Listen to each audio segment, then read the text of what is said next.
watch live. If you participate, you might get a little boost. So make sure you're throwing down your questions down below, and then I will contact you about the team lanyard right after the show. All right? So grip width, where to begin here? All right, let's pretend we're just starting out benching. All right, where the hell do we place our hands? Well, first off, the most important thing is you want to have a common way of measuring where you're placing your hands. A lot of time I see people, especially when they're starting out, they'll just grab onto the bar kind of willy-nilly, you know what I mean? So if they're grabbing in between these two, they're just kind of grabbing on. There's not like a unit of measurement.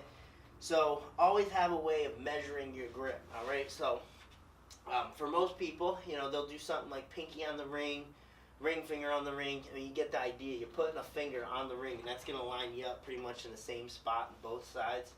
Some people do a thumb out. Some people do a short thumb out where you're measuring from that little groove here. Do a short thumb like that. So you always want to have a common way of measuring out. It's like anything. If you're getting ready for a deadlift, you got to know where the hell you're placing your feet.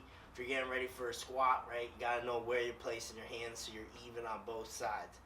So that would be my first tip. Very simple. Know where the hell you're placing your hands on both sides, all right, because a lot of people don't really think about that, okay, and having a way of measuring out every single time that's consistent, okay. So that's what the first tip I will give you. The next thing was how to go about determining what width would be good for you. Now, obviously, we all have some different leverages. You know, I got these short little T-Rex arms, so if you ever see me bench, you know, it looks like this. Right, so, and other people got these long ass arms, right? They're the good deadlifters out there, and they gotta go through like 1,000,000 feet of range of motion here on the bench, all right?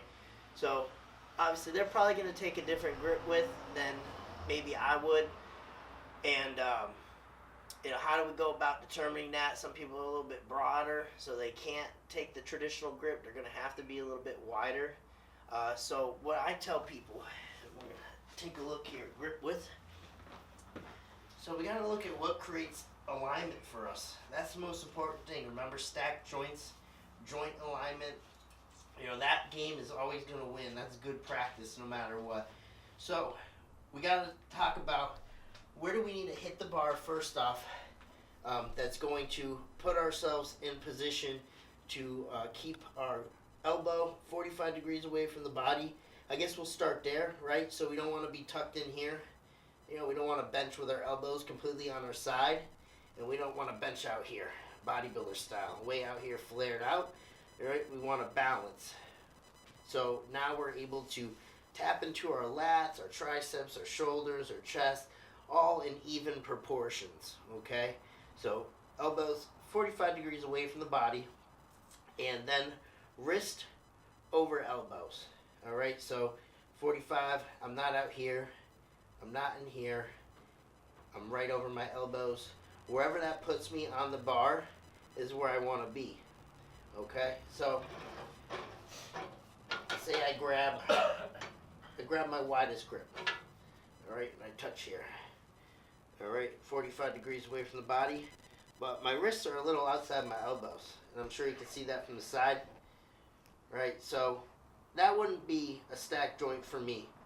Okay, I'm going to be somewhere, we'll take a look at that. If that looks good, it feels good, that's about ring finger on the ring for me, alright? So, 45 degrees away from the body with my elbows, wrists are over elbows, and it's about ring finger on the bar for me. That's how I'm going to figure out a good place to start. Okay, so that's how I'd go about figuring out grip width. If you're brand new or you're just not sure where to put your hands, that's how I would go about doing it. Again, elbows 45 degrees from the body, wrists over elbow, and then wherever that puts you on the bar, that's where you want to take your grip. Alright, never bench inside your elbows like this. That's going to be bad, not only for your shoulders, for your elbows, and you don't want to bench out here too often either, putting a lot of strain out here on your chest, your shoulders, and whatnot. I'll touch a little bit on playing the leverage game where you're going to bench out here just to cut the range of motion down and tell you when to do that play. Important to keep in mind, widest grip you can take legally on the bench, alright, because people don't think about this. There is a legal maximum, you have to have a finger on this ring.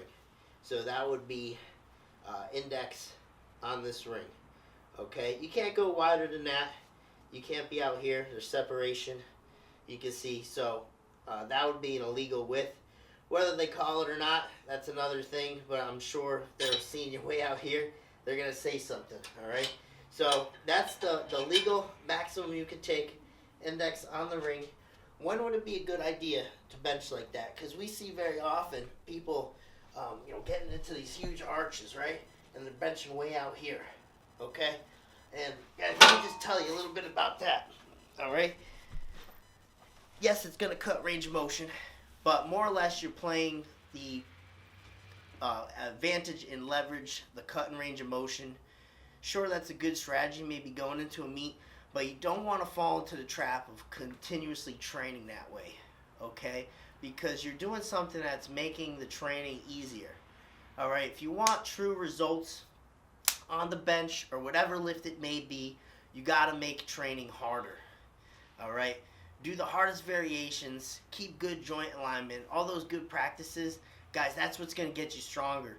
Take it from me, I actually spent an entire year plus with the same bench press number. Did not budge, did not move. Every time I would test it, same exact thing.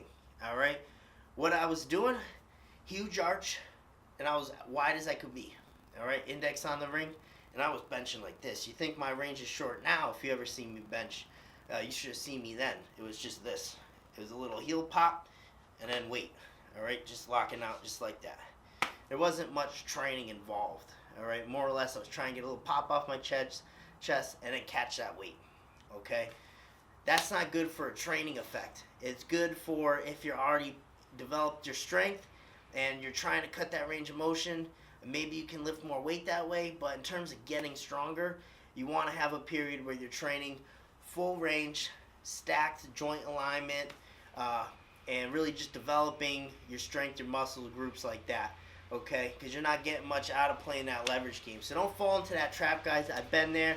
If I could give you any point of advice, doing a lot more closer grip in the off season, doing a lot of the paused reps, feet up, eliminate that arch, make training hard, and you will get the results in the end. Okay, it's gonna suck.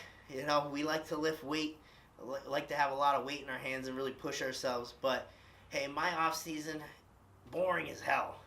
All right. I'll go from benching 7 in the shirt down to struggling with a quarter, doing 20 reps, feet up, full range. I shit you not, it is difficult for me to do 5 sets of 20 with a freaking quarter after benching all that weight.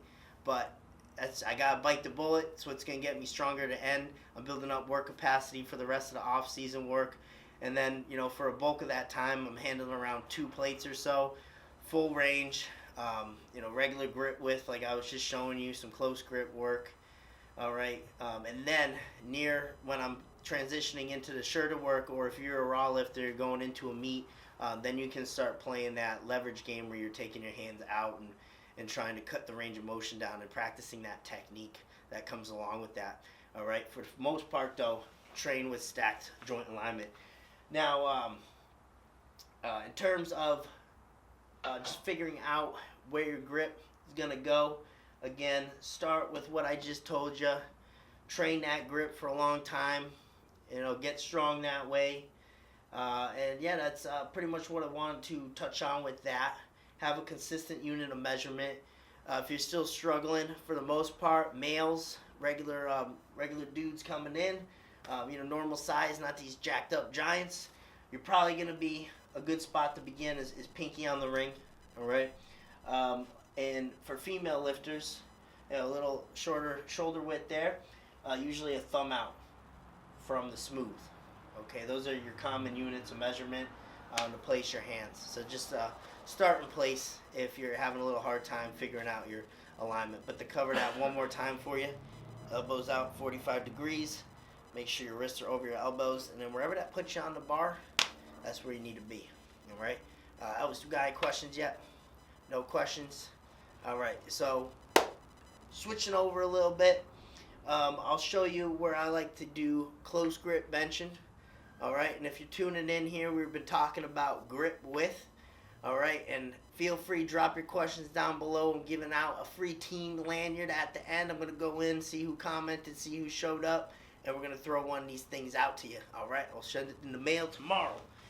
Okay, so touching on close grip benching, okay, where that's going to put you. For me, I like to go thumb out from the smooth. Okay, so if I take that out, obviously if I kept elbows 45 degrees away from the body, now I'm not aligned. Alright, because this is a close grip bench. You can see how my wrists are now inside my elbows. We don't have good stacked joint alignment. Okay, so if I'm doing close grip, I got to be conscious that my touch point needs to drop and my elbows need to stay inside more. Okay, so I'm going to have to touch lower on my chest. My elbows are going to be closer to my body. So now I have alignment, but it's not my usual touch point. Alright, so if I'm going to do close grip benching, that's the change I need to make. Okay, so always think joint alignment. There's a lot of people, and that's a huge thing. People close grip bench every single time. I'm seeing them bench like this. Their elbows stay out, and they're just grinding through it. Alright, and oftentimes you see them flare up to their shoulders. Now this is a horrible position to be in. Okay, you don't ever want to be in this position. Alright, this just feels weird. Alright, so again, close grip benching, and I know I get a lot of questions on this one. Alright, it's not this, it's this. We'll see what I do with the elbows. Touch point drops. And then I can fire right through the tries. Another thing, with close grip benching, a little bit off topic, but I like to go thumbless grip on a lot of these exercises. Alright, little pro tip for you. Alright, this is one of the few times I'll use a thumbless grip, just because the load's usually pretty light. I'll do it on floor press, I'll do it on close grip work, and that's actually the exception too, where I'll lift my head, because now when I'm doing this close grip, I can load the lats up real good and focus that tension where it needs to be. So this is what my off-season benching looks like. Some close grip work, floor press, right? Try to press this bar away, keep tension in the triceps. Just like that. Alright, and I'm accommodating that closer grip by touching lower, keeping the elbows in. Likewise, if you're going to do a wider grip bench, now you can't do that shit. You're not going to be able to pull the same thing. Alright, you're not even probably going to be able to touch the same spot. You might have to be a little wider up. Sometimes you can use this move as a good accessory, secondary bench movement, a wider grip bench. Alright, where you control the eccentric down. Right, so you can do 5, 4, 3, 2, 1. But I'm purposely trying to stay into my shoulders and my chest a little bit more. So you can think more bodybuilding style. I'm not going to load up a ton of weight. Alright, if I'm using this as a chest shoulder builder, alright, wide grip, and I'm going to control it down. 5, 4, 3, 2, 1. Alright, that'll be my wide grip accessory movement there. And I can already see or feel how it's stretching out my chest. I'm hitting primarily my shoulders. Okay? So using your grip to change the focus of the exercise. Alright? Wider grip is going to target more shoulders, chest. And closer grip, you're going to be able to load your lats a little more effectively and hit the triceps. And then that's a little pro tip for you going thumbless. Allows you to really engage into the lats a little bit better. Alright. You getting any comments yet? Nothing? Come on guys, who's watching here? Throw your comments up. Alright. Try and get a little Q&A going here. Want to hear from you. I know you got some questions on your mind. Alright.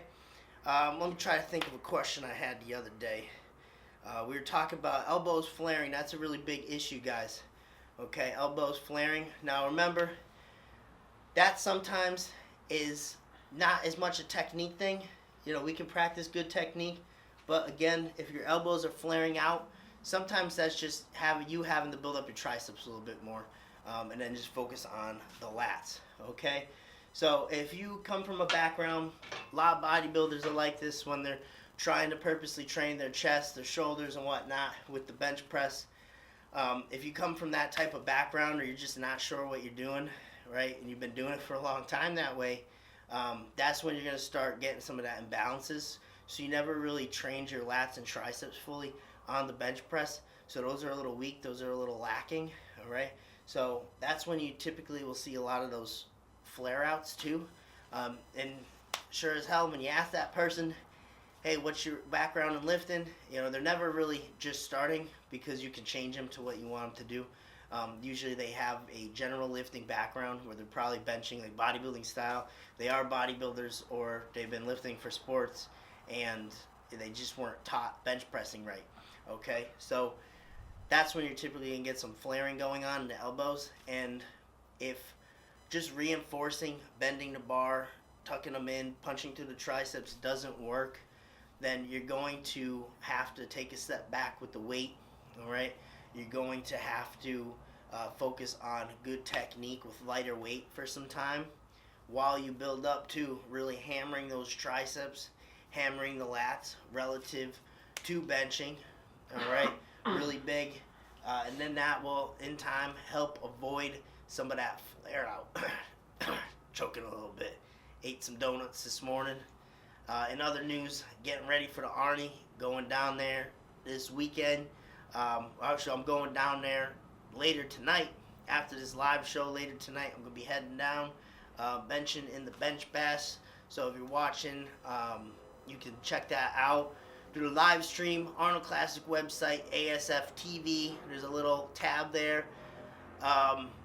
You can check that out. Hopefully it's streaming live. I can't tell you it is for sure, but I'm assuming it is. It's one of the main stage events in the expo. So I'm hoping it's streaming live for you to check out. You won't miss me. Red beard, camo bandana, eye black, and then fang mouth guards. That's my gimmick. You know how I do, so you won't be able to miss me. I'm actually a little nervous about walking around with a big old red beard. I'm not sure how receptive people are going to be. When I'm on stage, it's not a big deal, but when you're a regular civilian riding around the bus trying to get into the place, I think big old red beard sets some people off. We got something? Jim CVO, what do you think about the use of the slingshot? Who is this? Jim CVO. Jim CVO. All right, but slingshot. The use of the slingshot, I think it's a tremendous tool if you're an equipped bencher. All right, I use it all the time. I don't use the slingshot primarily, but I use the Titan Ram, which same idea. You know, you get an elastic material over the chest. Nothing's wrong with the slingshot versus that. But great for an equipped bencher. I'm probably guessing you're a raw bencher though. You know, equipped benching's kind of a niche thing, but for a raw bencher now, not the biggest fan of the slingshot, and I'll tell you why. I think it takes you out of that raw groove a little bit too much. At least if you want to be successful in this slingshot, you are going to have to change some things up. So while it's a great tool to handle more weight, to get that overload, all right, you're going to be able to handle more weight. No, you can't argue that. You're going to get that nervous system effect. But in order to actually be successful with the slingshot, you're going to have to touch a little lower. You're going to have to throw back a little more aggressively. So I use it as a tool to train that shirted groove without having to handle the loads that come with being in a shirt. You know, it takes a certain amount of weight to get down the chest. Well, in a slingshot, you're going to be able to reach chest with pretty light weight, but you're going to be able to reinforce that groove. But for a raw lifter, I primarily like the overloads with the boards a little bit better, just because now you can keep that same groove and you can work on not flaring the elbows out. Traditionally, the slingshot, while it does pull you in and you do have to kind of spread against it, I see a lot of times it'll throw that lifter back towards their neck a little bit too soon, and then you end up grinding through the shoulders. All right, so if you don't touch low and ride the right groove back, what happens, you touch high, and then it throws you back just enough to where you have to grind and finish with the shoulders to complete the lift, which I don't like. So, you know, it's a great tool if you don't have boards, more or less. I would use it, though, just to get some extra volume in if you're really pushing like a 3x5 or something, and your work capacity is not quite up to par, and you want to keep handling some more weight in a specific range. You know, throw the slingshot after, just get some work in with it.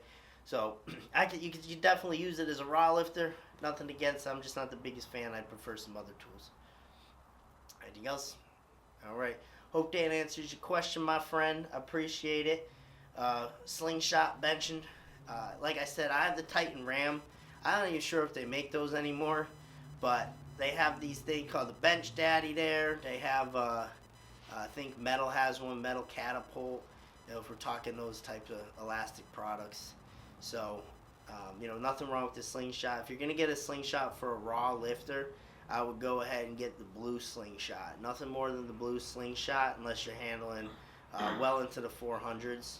All right, because the blue slingshot is just going to be enough elasticity to give you that boost and let you handle more weight without making it such a huge reach. If you're using a black slingshot as a raw lifter, you really got to analyze what the hell's going on. Because if you're not lifting over 500 pounds, no business being in the black slingshot. I mean, that's like trying to take reverse bands with an average band or one of those thick-ass black bands. All right, you're going to have like zero load at the bottom. You're going to get it all at the top, and it's just not going to translate. All right, so definitely get a blue slingshot if you're a raw lifter. I would use something probably like a red. I would even use a black just because I'm an equipped lifter, and it's going to allow me to, again, work that groove a little bit more effectively. All right. We got a question from someone who benches more than me. Sure. It's a lot of people. How do I stop half my body from cramping while I'm benching? It's from Alex Post. How do you cramping while you're benching? That's a real typical thing. That's something I like to see with people when they're cramping. I get pumped up, not because they're in pain, but sometimes, but more or less just because now I know you're benching correctly. You're getting very, very tight, and when that happens, cramping occurs. Literally every single third attempt I take at a meet, at least the past like 4 meets or 5 meets, I've gotten some nasty cramps in my hips. And man, you can feel it happening too as you're going into that third attempt. You get that tight setup, you get your feet back, and then all of a sudden you start feeling your hip go on you. But at that point, you're locked and loaded, so you got to take the thing for a ride. Same thing with the lower back. I've been through that as well, to the point where I can't even uncurl my back after I get off the bench. I'm more or less stuck like this until the thing lets go on me. How can you prevent it? Doing more mobility stretches beforehand, before you get on the bench. Make sure that your body's used to different positions, stretched out, ready to go. If I take a lacrosse ball and I get it into my hips really good, usually that takes away some of that hip cramping that I get traditionally on my sets. So same thing with the back. If you can really get in there, roll it out really good, do some lower back stretches. That's only going to be in your favor and hopefully will help prevent some of that cramping.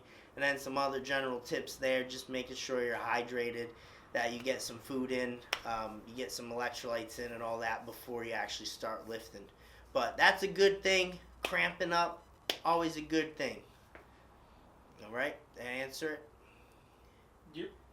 And you are correct, she does bench more than you. But you're working your way up. She's an equipped lifter. Love seeing people get into some equipped lifting, throwing the bench shirt on. If you ever thought about it, give it a shot. You can find some cheap stuff out on eBay. All my stuff's been used. I have a newer squat suit that I got, but all my bench shirts I picked up on eBay. You can find some really good stuff, actually. I got from Texas, a guy, triple sleeves, triple chest, SDP, Inzer SDP, great shirt. I've been using the same shirt for over 2 years now, from a range from 198 up to, what I compete, 250 body weight. All right, so anywhere from the 198 to 275 division, I've had the same bench shirt. I've just gained some weight, or I've modded the shirt in some capacity, got the sleeves pinched to make it fit me a little better. But really fun, just totally changes the game. Nothing like taking some huge ass weight that can crush your face down to your chest and throwing that thing back up. Potentially you could die, and that's pretty cool. So, we got another one? Yep, we got a question from someone who benches less than me. Keep working at it. Speed work with bands for the raw lifter, yay or nay, from Tommy Matthews. TMPT. Check out Tommy Matthews' new Instagram, I am TMPT. He's got a lot of cool stuff up there. What was the question? Speed work? With bands for the raw lifter, yay or nay? For the raw lifter. So my thought on the bands doing speed work, not traditionally the biggest fan of speed work. I've never seen it really translate over to my lifting or the people that I've worked with. It's good for technique practice, so it's something I'll definitely throw in if I'm deloading. All right, so if I'm trying to kick it back a week, I still want to get some good work in. I want to get a lot of setups in, some time to practice what's going on. I will absolutely do some type of speed work. All right, I'm not going to sandbag my weight. Rather, I'm going to put the focus on moving as quickly as I can versus, getting a certain percentage of weight lifted. All right, and for a raw lifter, I can see that really helping out too. Just practicing your groove. The bands aren't going to change things too much. For myself as an equipped lifter, I'll do that type of work with a slingshot. All right, but really good option for deloading. And if you're a traditionally slow lifter, all right, say we had a lot of people that have marathon backgrounds at the gym, right? So they're traditionally very slow, twitch fiber. They're not very explosive athletes. So getting someone that's very slow and getting them to be faster and more explosive, that would be the type of work to do. But make sure when you do that work, guys, no one does speed work that great, all right? I wrote a whole article. It's on Elite FTS. If you go to bigbenchas.com, click that banner on top, it'll take you to all my articles, and it's an article that says how you're screwing up speed work, all right? Not pushing the pace enough, not putting enough emphasis on speed.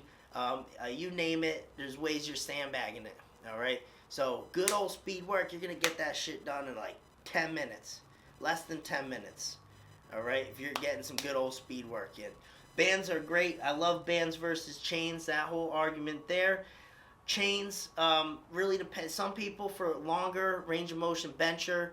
I have a guy I work with online who has a longer stroke. We've been having chain work in there, and he gets a full deload the chain. So that chain is completely on the ground in the bottom, and at the top that chain is completely off the ground. It is a perfect deload of the chain. For myself, not much range of motion, so I'll move like a link. It's really a waste of my time. I'm not going to do anything with that little link coming off the ground. So bands, great option, having bands on the bench, especially with the shorter range guys like myself, all right, because you can really get those bands to kick depending on how you rig them up. We got band pegs, fortunately, on this bench, so I can rig it up in all different capacities, so that thing's really kicking at the top, all right, versus chains where I'm moving a link, all right, but like my guy online there, out in Australia, he has that longer range. He gets a nice deload those chains. It looks real pretty. He has to control it a little bit more. Doesn't lock him into such a groove. So, bands versus chains, I'm more in favor of bands, but it really depends on your specific body mechanics. So I hope that answers your question. Check out my article, Ways You're Screwing Up Speed Work. Lots of great info in there. Actually has a video of me doing speed work in the RAM too, so you get an idea of how fast the pace is and how you got to emphasize speed. All right, where are we at? It's right about half an hour. All right, so we're right around there. Any other questions? Nope. Some closing thoughts? You good? All right, so guys, we started with grip width. We kind of transitioned into slingshot and some speed work stuff. So I thank you being part of the show. I'm going to go out now and we're going to find someone to throw a lanyard to. Everyone that checked out the live thing here today, the live show. Next week, tune in again. I'll have some thoughts on the Arnie. I think that's how I'm going to open the show. I'm going to go over like how this weekend went, and then just my thoughts on approaching competition. So you're going to get more of the mindset type of things rather than some bench technique. And always, if you're checking this out on YouTube, I thank you for watching as well.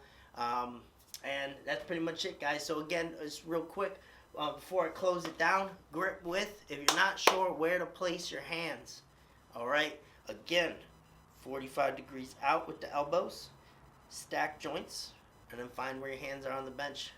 Simple as that. Have a unit of measuring every single time.